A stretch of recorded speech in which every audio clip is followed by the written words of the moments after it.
niveau européen, l'abolitionnisme a fait beaucoup de chemin ces dernières années et on a réussi à constituer un réseau de 40 eurodéputés de tous les pays et de tous les partis politiques. Et je salue la présence tout à l'heure de Madame Sophie Oconi et des différents eurodéputés français qui soutiennent la campagne. Et grâce à ce soutien, grâce à cette présence et à ces convictions des députés européens, on a pu faire une conférence au Parlement européen qui a parlé pour la première fois de la prostitution en tant que telle. Et je pense que c'est important de le mentionner. Et votre ministre y était représentée et elle a réaffirmé la position abolitionniste de la France. Donc si vous ne connaissez pas un petit peu ce qui se passe en Europe, je peux vous dire que beaucoup de pays commencent à regarder le modèle abolitionniste de très près et de manière très sérieuse, comme l'Irlande. Et je vois, moi, beaucoup de pays qui attendent un nouvel exemple, en plus de la Suède, pour aller dans cette direction. Je pense à la Belgique, je pense au Luxembourg, au Danemark, à la Finlande, mais aussi Chypre et l'Angleterre. Et donc, ça a donné un engouement pour cette question au niveau européen, au niveau du Parlement européen, mais aussi du Conseil de l'Europe.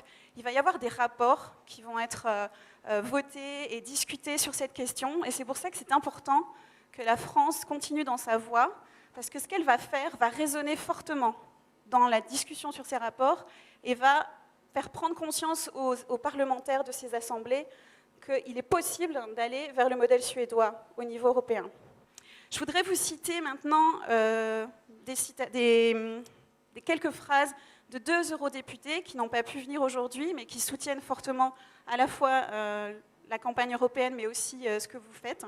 La première eurodéputée, c'est Nicole Kiel-Nielsen, des Verts, qui dit « En tant que députée européenne, je tiens à souligner combien l'adoption d'une telle loi par la France serait un signal fort, un argument de poids dans une Europe profondément divisée au sein même de chaque parti politique sur cette question. Nous sommes à une étape charnière, il ne faut rien lâcher, continuer à se mobiliser et ne pas laisser passer une telle opportunité. » Et maintenant, je vais citer un Suédois qui est le président de la Commission sur les droits des femmes au Parlement européen. Voilà ce qu'il dit, il s'appelle Mikael Gustafsson.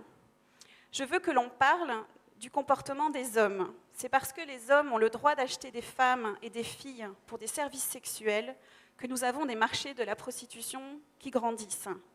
Je veux que les politiques de la prostitution parmi les États européens et dans le monde pénalisent l'achat de services sexuels. Je pense que l'on peut changer le comportement des hommes avec ce choix de politique publique parce que ça a été fait en Suède. »